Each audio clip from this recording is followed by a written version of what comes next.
Samina heard it from the kitchen window while the kettle hummed. She packed her child's lunch, folded the napkin, and waited for the buzz that always came like a clock. Boarded, Rosa texted, the same word, the same minute, the same promise. Routine felt safe. Routine felt true. She did not know yet that routine could also be a mask. On that Tuesday, the light was too bright for early morning. The glass across the street threw back the sky like a mirror. Samina stood at the window with the steel cup warm in her hands. Her phone lay face down near the sink. She wasn't watching the screen, she was watching the street. Buses sighing, shop shutters climbing, a woman pushing a cart of bread. The train cried again, and the tea smelled like mint. Then she saw Rosa. He stood inside the corner cafe with the big panes and white chairs, the one he passed on his way to the station. He was laughing, shoulders loose, chin tipped the way it used to tip when life was simple and rent was hard. Across from him sat a woman with a neat bun and leaf-shaped earrings that caught the light when she turned. Around her neck, like a light joke shared by the two of them, hung Rosa's blue scarf, the one with the tiny tear near the fringe. She touched it as if it belonged there. Samina's phone buzzed. She did not need to turn it over to guess the word. Boarded. The metal cry of the train went thin in her ears. She did not gasp. She did not drop the cup. She let the moment burn into her mind with a cold, clear flame. The city kept moving, and so did she. She slid the lunchbox into her child's bag, tied shoelaces, and kissed a forehead. On the walk to school, she kept her face soft and her steps even. On the way back, she took a different path and caught the cafe in the reflection of a pharmacy window. Rosa leaned in. The woman smiled. The scarf slipped and settled again like a friendly secret. At home, the apartment felt normal in a way that made her suspicious of ordinary things. The wedding photo on the shelf watched quietly. The clock ticked the way clocks do when they think no one is listening. Samina set the steel cup on the counter, wiped the ring of tea, and opened the small drawer where the batteries, tape, and pens lived. She took out a plain notebook with nothing written on the cover. She wrote the date. She wrote 7/12. Boarded. She wrote cafe, corner table by window. Woman, leaf earrings. Blue scarf with tear. She added the time the light had hit the scarf, 7:19, judging by the bus she knew passed at that minute. The letters were small and calm. There was no anger in the ink. Only air. Only space for facts to breathe. In the afternoon, she walked past the station to feel the rhythm of the place. She watched the boards flip times and names. It comforted her to see schedules, to see promises printed in bright letters. Arrival, departure, on time, delayed. She thought about how one word could carry weight. Boarded, for example, was the kind of word that claimed a body was here, not there. It pretended to be a door closing on a platform. But Rosa had been in a chair with a scarf across from him and a smile that did not belong to home. She tested her memory. How many nights had he said, client dinner?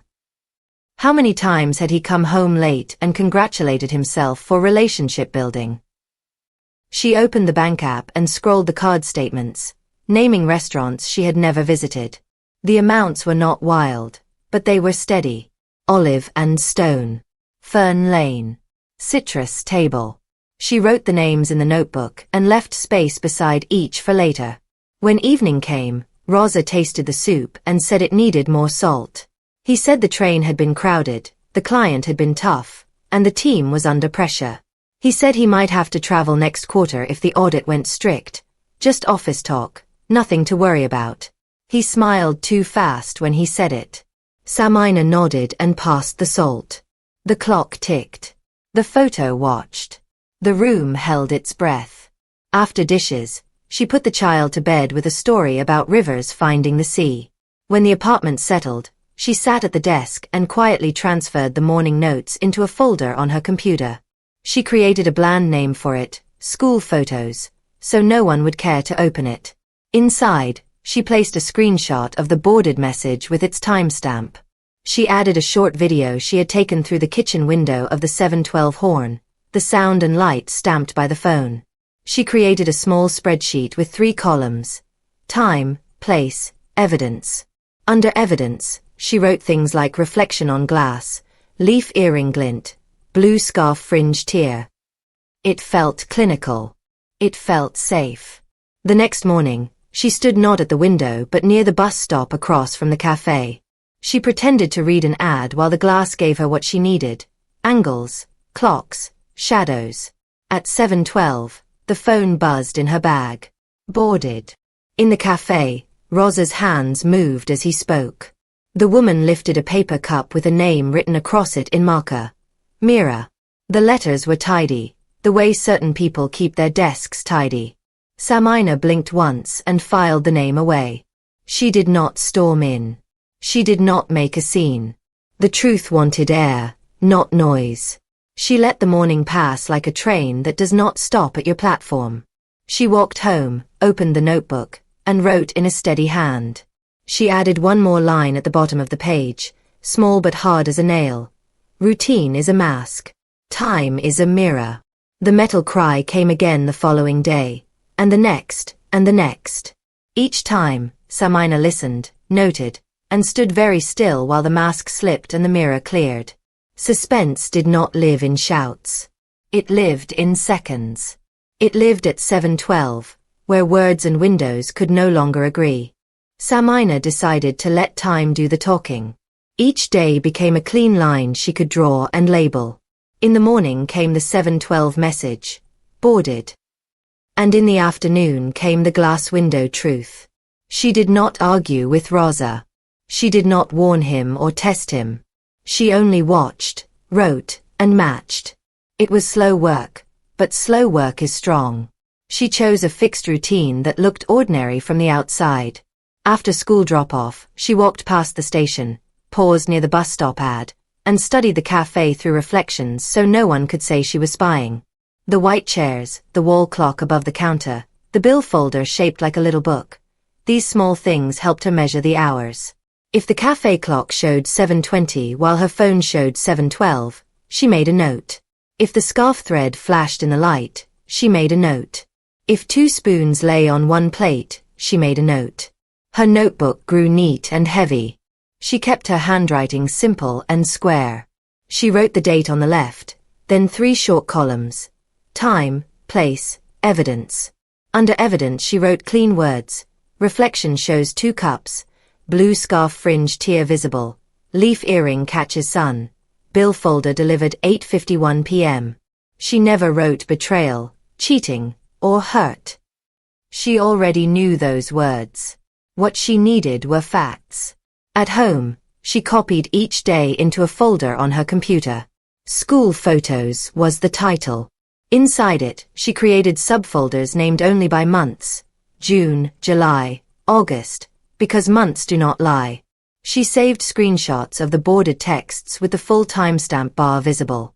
She dropped in short, steady clips: the station board flipping, the cafe clock ticking, the train horn at 7:12 lining up with light on the glass. She made a small spreadsheet too, rows for dates, columns for messages, bills, and pictures. If something did not match, she left a blank cell and returned to it later. Order is a kind of comfort.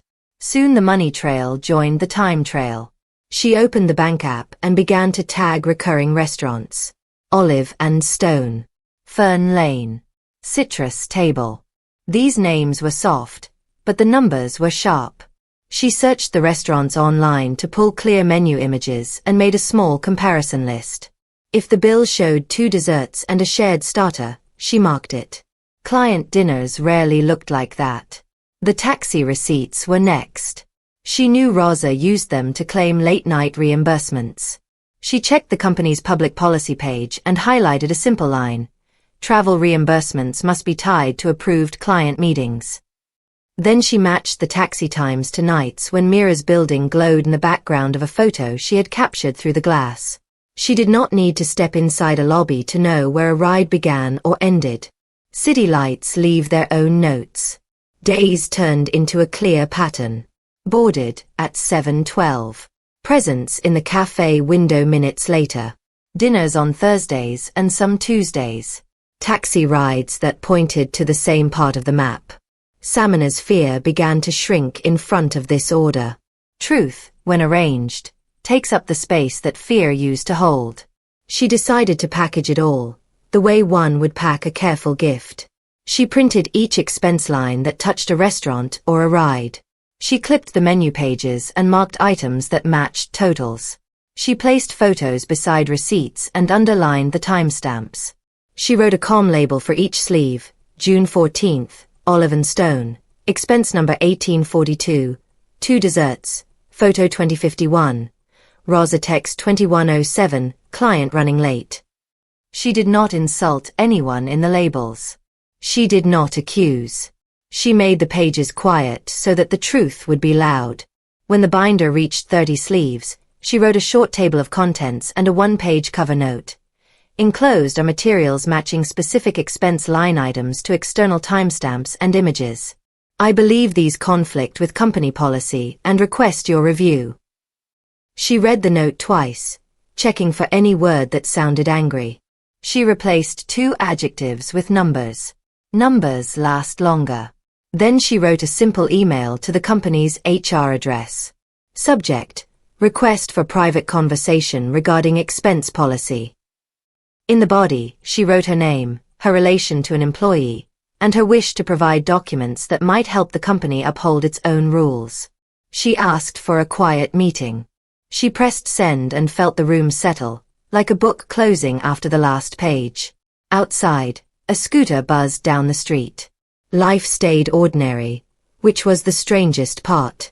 HR replied the next morning with a polite time and a small conference room on the 5th floor. They used neutral words: review, discuss, confidentiality, which were the right words. Samina confirmed and printed 2 more sets of the binder in case compliance needed their own copy. She slipped a fresh pen into her bag, not because she planned to argue, but because prepared hands shake less. Before the meeting day, she took one last walk to test her story against reality. The cafe clock still stood where it always stood. The bill folders still came like little black birds landing on tables. The train horn still cried at 7:12. Rosa still laughed in the window he pretended not to use. Nothing had changed in the world, and that was the proof she needed most. On the morning of the meeting, she cooked breakfast as usual. The 7:12 message landed. She put her phone away without even looking. Routine had been the mask. Now routine would be the measure. She kissed her child, checked the door, and left for the 5th floor where numbers and policy speak the same language. In the elevator, her heart beat hard, but her hands stayed steady. She remembered a line she had written at the bottom of her first page. Routine is a mask. Time is a mirror. Today, the mirror would stand on a table between 3 chairs. She did not need to raise her voice. The mirror would do the work. She walked into the small room and placed the binder gently in the middle. Good morning, she said. Thank you for seeing me. Farah from HR and a man from compliance nodded and pressed record. The door clicked shut. Pages turned. Timestamps met receipts. Lies met clocks. And hour by hour, the shape of the story appeared. Simple, strong, and impossible to deny. Rosa walked into the 5th floor room with a smile that had saved him many times. The conference table was small, the blinds were half closed, and a silver recorder sat in the center like a quiet witness. Farah from HR offered water. A man from compliance, Imran, opened a thin laptop and clicked a key. The red light on the recorder blinked on. Thank you for coming, Farah said, voice steady. This is a routine review of expense policy. Routine. The word calmed Rosa for 1 second. He leaned back, ready to talk about clients and targets. Then Imran slid a printed page across, a dinner receipt from Olive and Stone. 2 entrees. A shared starter. 2 desserts. A wine by the glass. We'd like clarity on this item, Imran said. You coded it as client development. Correct, Rosa said smoothly. We were closing a renewal. Client had a sweet tooth. He laughed like it was a friendly joke. No one laughed back. Imran clicked. The screen showed a photo, the cafe clock at 7:20 a.m., Rosa in profile, a blue scarf across from him. On the table, 2 cups. The next image was a screenshot, 7:12, boarded. The timestamp strip at the top of the phone was visible. Another click, a page from the company policy, the line about client meals and alcohol limits highlighted. Help us understand, Imran said. Your message claimed you were on a train at 7:12, yet you appear here at 7:20. Also, dessert and wine limits require prior approval. Rosa's smile held for 3 beats. This is being misread, he said. I stepped off to get coffee. The train was delayed. Platform logs show the 7:12 left on time, Imran said, sliding over a printed station record. We pulled them after your pre-read. He kept his tone simple, almost kind. We are only checking facts. Farah folded her hands. We'll move through several items. Take your time. They moved. Citrus table. Fern Lane. Another olive and stone. Taxi receipts coded client after hours. Imran clicked to a city map. Start pins at the same address, end pins at Rosa's building, on nights matching the restaurant bills. He clicked again, a set of screenshots labeled by month. Boarded, stacked like bricks, same minute, same word. The pattern drew itself. Imran did not raise his voice. He did not accuse. He only pointed and waited. Rosa tried a different tone.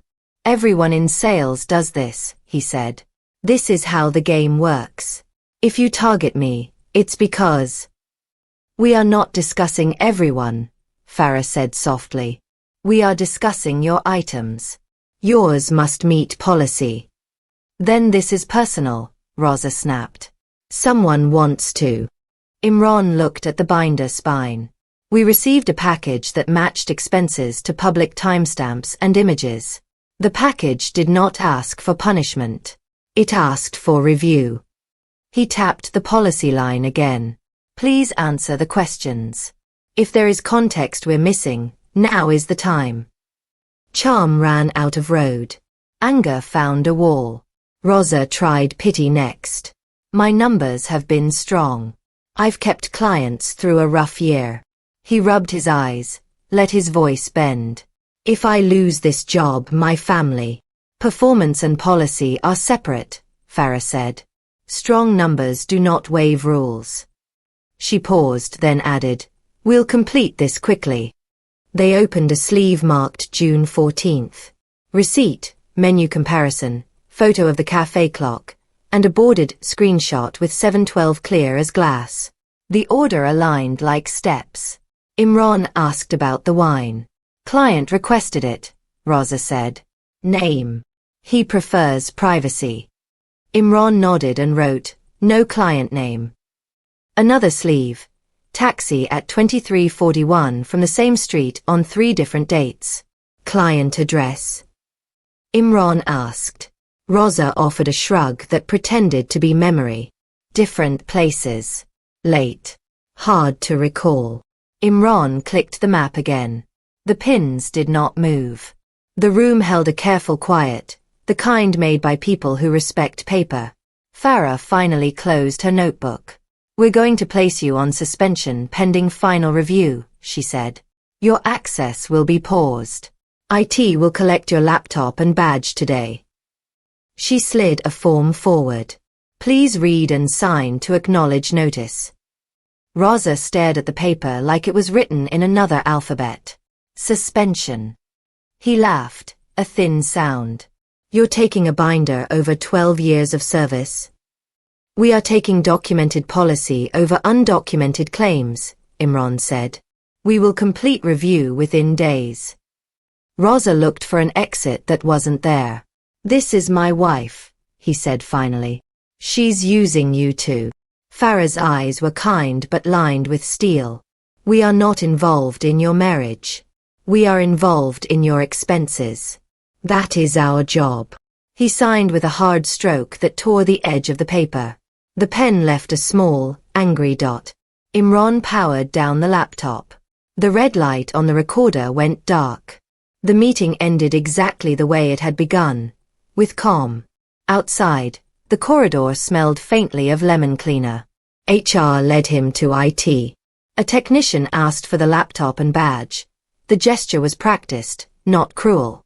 The badge came off his lanyard with a small click, such a light sound for such a heavy moment. He walked out into midday glare, where the city did not care. Cars moved. A vendor called out for hot tea. Somewhere far off, a train cried like any other day. Rosa's phone buzzed. For one painful second, he hoped it was a second chance. It was an email, suspension, effective today. A second buzz, a short message from Mira, don't contact me. Your mess is not mine. The screen's light made his face look older. At home, the quiet felt like judgment. He placed his keys on the table. Samina was there, not standing like an accuser, but sitting like a person who had chosen a clear path. A folded train schedule lay beside her. You missed the 7:12, she said softly. He opened his mouth, closed it, opened it again. We can fix this, he tried. We can talk.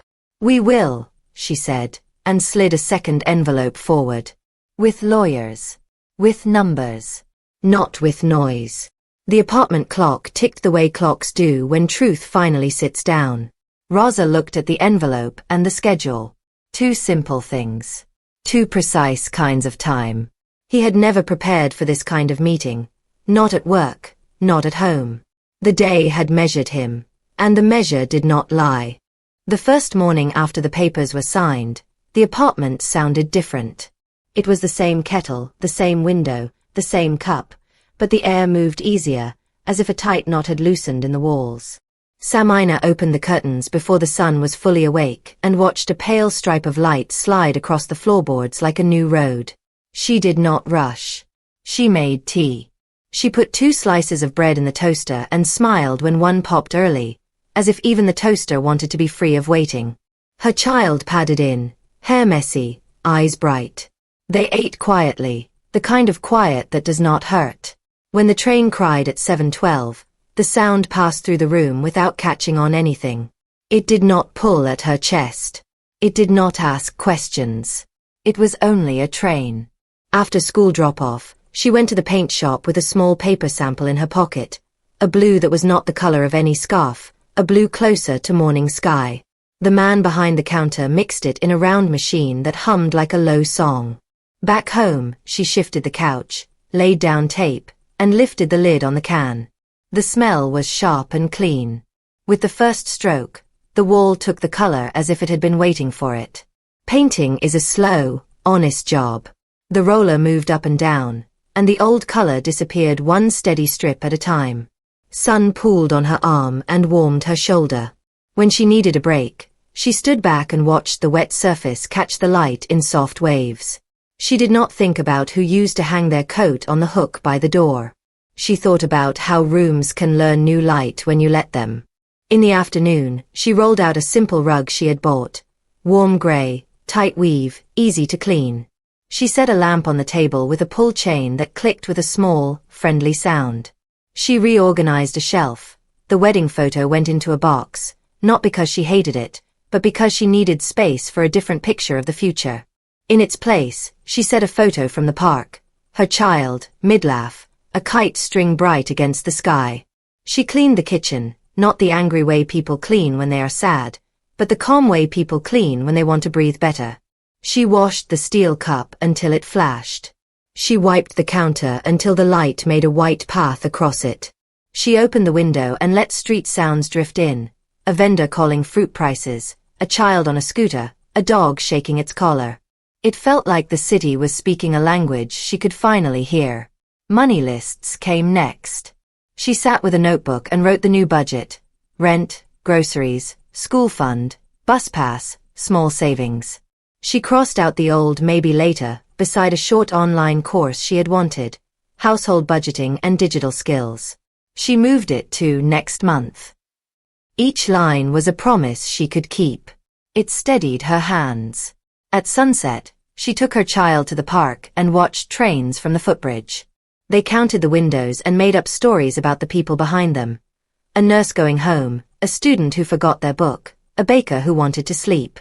When the 7:12 rolled under them, the child squeezed her fingers. "Does this one make you sad?"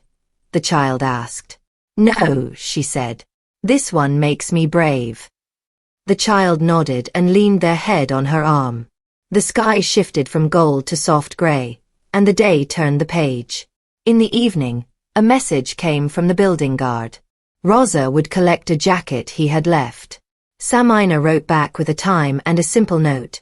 "Security desk will hold it. Please do not come up." There was nothing sharp in the words.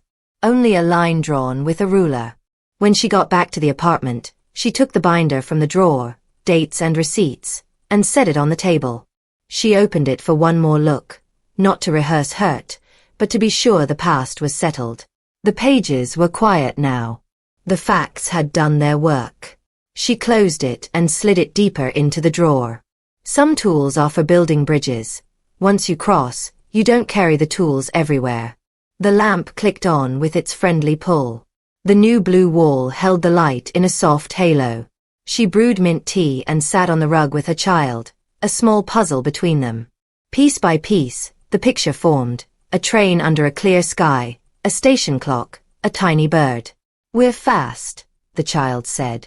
"We're steady," she answered. Later, when the house was asleep, Samina stood at the window again. The glass no longer felt like a screen to watch a lie. It felt like a frame for the city she lived in. She whispered a thank you to the night, not for what had hurt her, but for the way the truth had held her up when she needed it most. Tomorrow would be ordinary, and that was a gift. The train cried again in the distance, right on time. The apartment kept its new shade of blue. The lamp kept its click. The house had learned new light, and so had she. Weeks passed like quiet pages turning. The city forgot the small drama because cities always do. Samina did not need the city to remember. She made breakfast, packed the lunchbox, and heard the 7:12 horn without flinching. It was only a sound now, like a bell in another street. On a sunny Saturday, she bought a second-hand bicycle from a small shop under the bridge. The owner wiped the seat with a cloth and said the brakes were honest. She laughed at the word honest and paid in cash. At home, she wheeled the bike into the courtyard and showed her child how to ring the little bell. They took slow loops around the block, waving at the fruit vendor and the old tailor. A loose chain slipped once and smudged her fingers with grease. That evening, she watched a 5-minute video 3 times and learned to tighten the link herself. It felt small and strong, like fixing the part you can fix. Most mornings she crossed the footbridge and looked down at the tracks. Trains came and went. People came and went. She looked at the opposite platform, the one near the cafe with big glass panes. It still looked glossy. New faces laughed there now. Behind the glass one day she saw a green scarf on a chair. She kept walking. Her heart did not jump. It simply watched the world and stayed steady. One afternoon, her phone rang with a number from the office tower. It was Farah from HR. "I wanted to thank you again," Farah said, voice warm. "You were clear and fair. You helped us clean a corner that needed cleaning." She paused.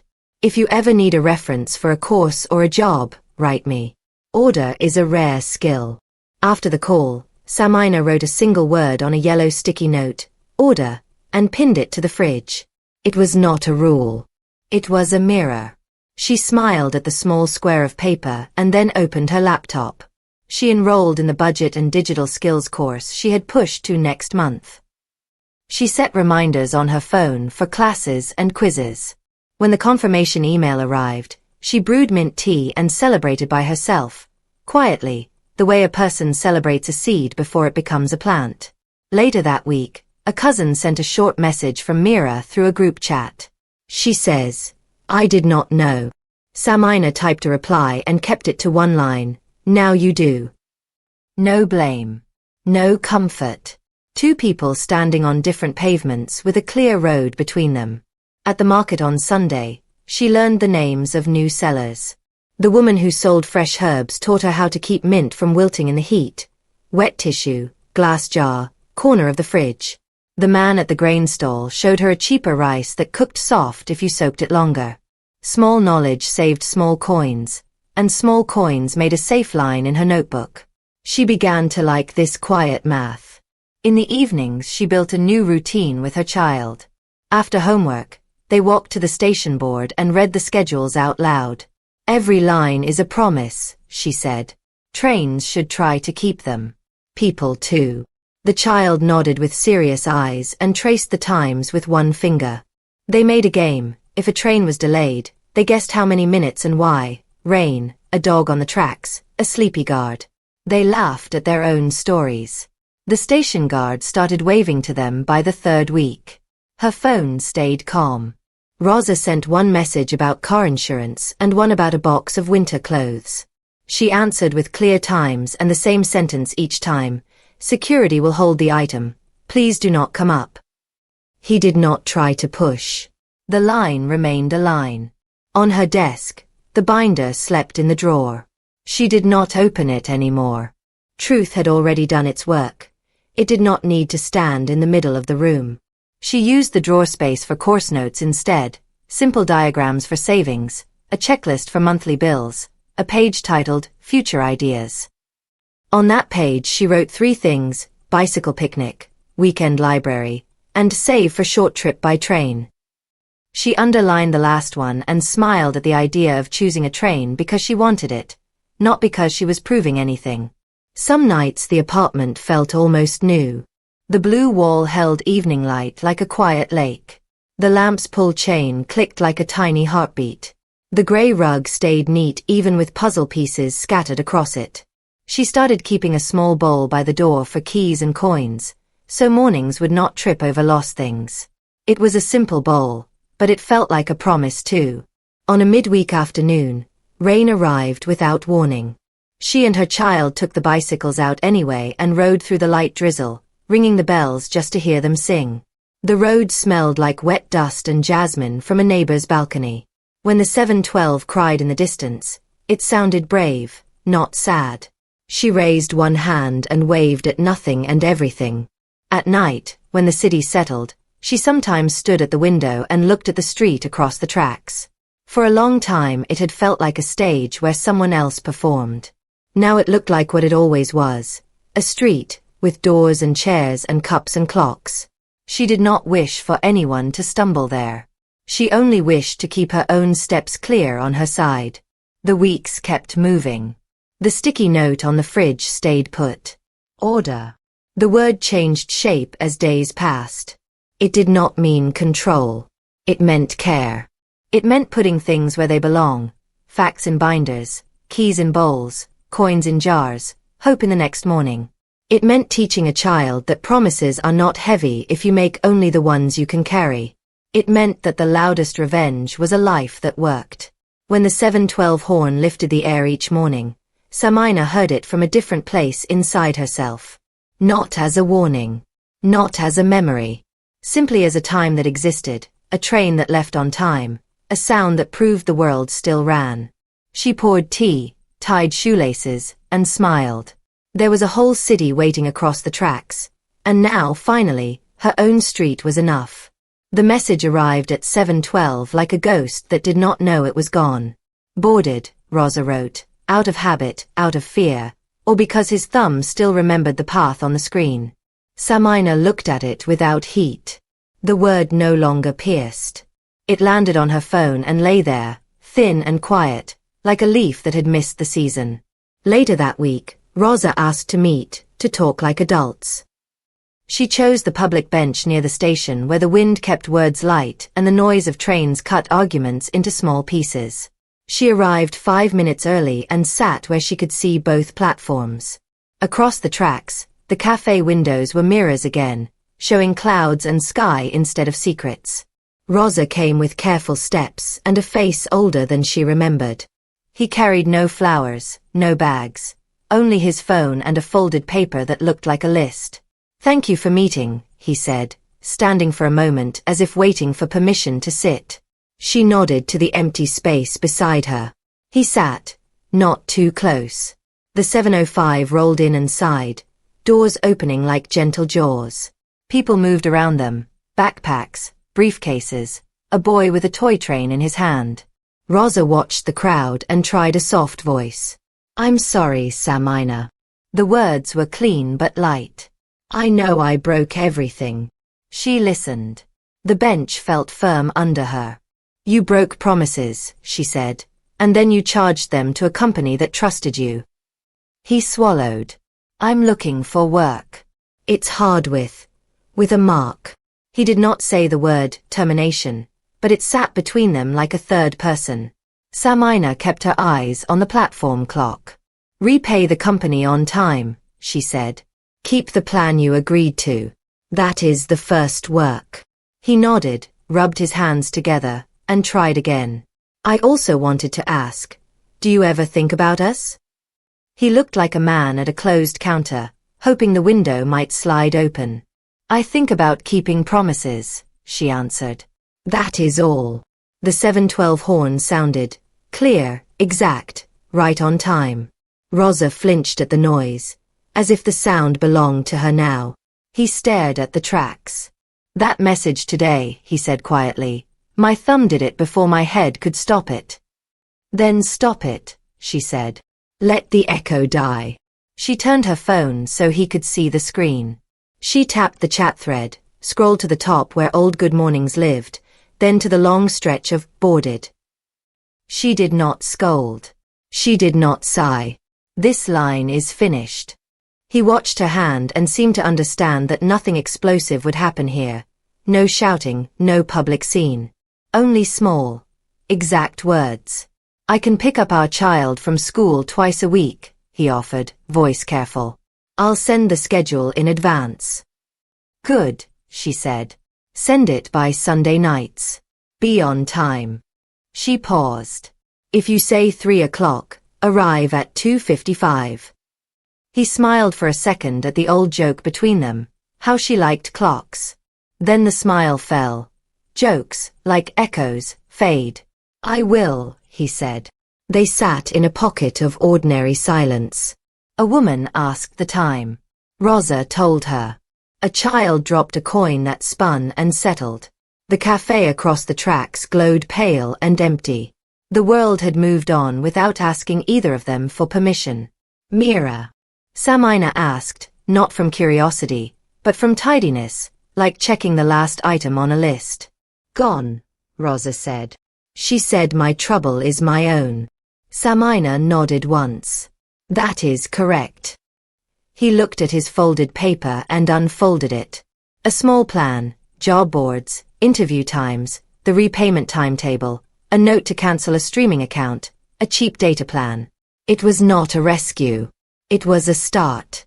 He held it out as if she should check it, like old times when she reviewed bills.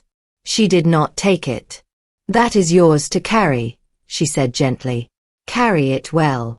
A gust of wind pushed the page against his knee. He gripped it before it blew away and laughed once at himself. The laugh was not charming. It was human. "I used to think the 712 made me efficient," he said. "Now I think it only made me lazy. One word for thinking, one word for moving, one word for telling you not to ask questions." "Routine can be a mask," she said. "I told you that once. You did not listen." "I hear it now," he said. "Too late." "Not too late to be decent," she replied. The platform clock blinked. The next train arrived and pulled a small wind across their shoes. A man selling tea passed with a steel kettle and paper cups. Rosa gestured. "Tea?" he asked softly. She shook her head and took out her own mint leaves in a small folded tissue, a trick from the herb seller at the market. She liked the taste she had learned herself. He watched her hands for a second, then stood.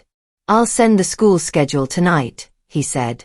"I'll stay out of the building. I'll be on time." He wanted to add something else, but he did not. Good. He had learned at least one new rule. Clear lines, few words. "Goodbye, Rosa," she said, and meant it. He walked away without looking back. The bench felt lighter. The air felt cleaner. Samina stayed a few minutes more, watching the 720 slide out and the platform clear. She did not feel victory or loss. She felt a kind of even ground, the kind you can build a table on.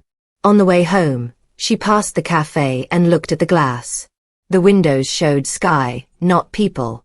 Inside, a chair sat with no scarf. A server wiped a table in circles that caught the light. She kept walking. Her phone stayed quiet. The last echo of boarded had finally faded, not with a shout but with a choice. At home, she set water to boil and opened her notebook, the new one for her course. She drew a small chart with 4 lines: school, savings, skills, health. Under health, she wrote, sleep by 11, walk 20 minutes, mint, water. Under skills, she wrote, finish module, practice spreadsheet formulas. Under savings, she wrote a number that would grow slowly. Under school, she copied the week's pickup plan and left a blank space for Rosa to fill his part. The kettle clicked off. She poured tea and stood at the window. The 712 would sound again tomorrow, and the next day, and the next. It would belong to the trains and to the city and to anyone who kept their time. It would not belong to a lie. The echo was gone. What remained was the steady sound of a life that kept its own schedule. She sipped, breathed, and smiled. Then she opened her laptop and began her lesson. Monday started soft and bright. The air smelled like soap and warm bread from the shop below. Samina woke before her alarm, not from worry, but from rest. She boiled water, washed 2 cups, and watched the window turn from grey to gold. The city stretched. Somewhere, a baker yawned. Somewhere, a guard checked a gate. On her street, the day stood ready like a clean notebook. She packed the lunchbox, tied shoelaces, and tucked a tiny note inside. You are brave. At 7:05, she and her child walked toward the station footbridge. The town felt different now that her steps were not heavy. They stopped at the fruit cart. 2 oranges, she said. The seller picked the best ones and added a small lime for luck. Free, he smiled. She smiled back and slipped it into her bag. On the bridge, a cool wind moved her scarf. Below, rails shone like lines drawn with a ruler. The platform boards flipped times and places, 7:10, 7:12, 7:20, each one a promise kept or broken. Her child pressed their hands to the metal railing. Will we ride today? They asked. Not today, she said. Today we watch. Watching is also a way to move. The 712 light appeared in the tunnel, small as a coin, then grew into a clear round eye. The horn cut the morning in one clean line. Doors opened, people flowed, doors closed. The train left when it said it would. No lies. No drama. Just time doing its work. Samina felt the wind rush over her face. For a long while, the 712 had been a story of pain. Now it was only a train. That felt like victory without shouting. They crossed to the library for the children's hour. The librarian with the silver hair read a story about a stubborn clock that learned to tick again. Her voice was calm and warm. Samina borrowed 2 books on planning and 1 on simple cooking. You're building something, the librarian said, stamping the due dates. Yes, Samina said. A quiet life. Back home, she opened her laptop for her online course. A progress bar waited at 43%. She clicked, resume. The module taught a simple budget tool. 50 for needs, 30 for plans, 20 for saving. She tested it with her numbers and saw the month fit like a puzzle that suddenly knows where each piece goes. She printed a 1-page sheet titled July Map and taped it inside a cabinet door. The map felt like a soft hand on her shoulder, steady, not strict. At noon she cooked rice with mint and lemon, the trick from the herb cellar still working like a secret. She ate at the table and looked at the blue wall. The color changed with light, like water. She liked that. Things could shift and still be themselves. A message pinged. Rosa sent the school pickup plan, Tuesdays and Thursdays, 2:55, as promised. Good, she replied. Security desk, not the apartment. He answered. Understood. No extra words. No hooks. Clear lines held. In the afternoon, she tightened the bicycle bell and took a short ride alone while her child rehearsed tomorrow's poem. The city moved like a large machine with a kind heart. A bus hissed. A cat slept in a window. A girl ran with a skipping rope that tapped the pavement like a clock that kept perfect time. By the river, she stopped and breathed the green smell of trees. She thought about the binder in the drawer, dates and receipts, and felt no pull to touch it. Its work was finished. Truth had walked across and sat down. Let it rest. On the way back, she crossed the cafe with the white chairs. It was full of ordinary people. A student made notes with a pencil that squeaked. A carpenter rubbed a sore wrist. A waitress laughed at something soft. On one chair, a scarf lay like a sleeping cat. Green, not blue. The glass gave back sky and clouds, and in the faint reflection she saw her own face, strong and quiet. She did not stop. She did not need to. Evening brought homework, a phone call from Farah to confirm the company's repayment plan was on schedule, and a short talk with her child about promises. What is a promise? She asked.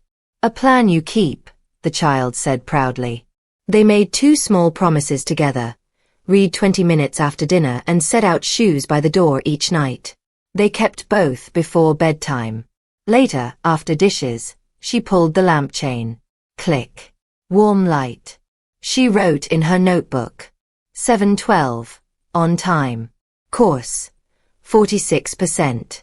Savings jar. Plus small coins. Promise kept. Reading plus shoes. Feeling. Steady. She waited a moment and added one more line. Revenge equals order. It looked blunt on the page but true in her bones. The loud parts were over. The quiet parts were stronger. Before sleep, she stood at the window. The city glittered, not like a show, but like breath. A train slid past in the distance, smooth and certain. She thought of the girl she had been when she believed routine could not lie. She sent that girl a little mercy. Then she thought of the woman she was now, who knew that time is a mirror, that numbers speak, and that peace is built from small clean choices. Morning would come again. Toast, tea, shoelaces, the walk to the bridge. The 7:12 would cry out and leave on time. She would smile, not because trains are special, but because she was now the kind of person who left on time too. On time from a story that hurt, on time into a life that fit, on time for her child, and on time for herself. She turned off the lamp. The blue wall folded into darkness like calm water at night. The house breathed. So did she. Outside, somewhere beyond the edge of the city, a late train rushed through the dark, on schedule, unafraid. Thank you so much for watching. If you enjoy the story, please hit the like button, subscribe, and click the bell icon. Comment below for more stories like this. Your support means the world to us.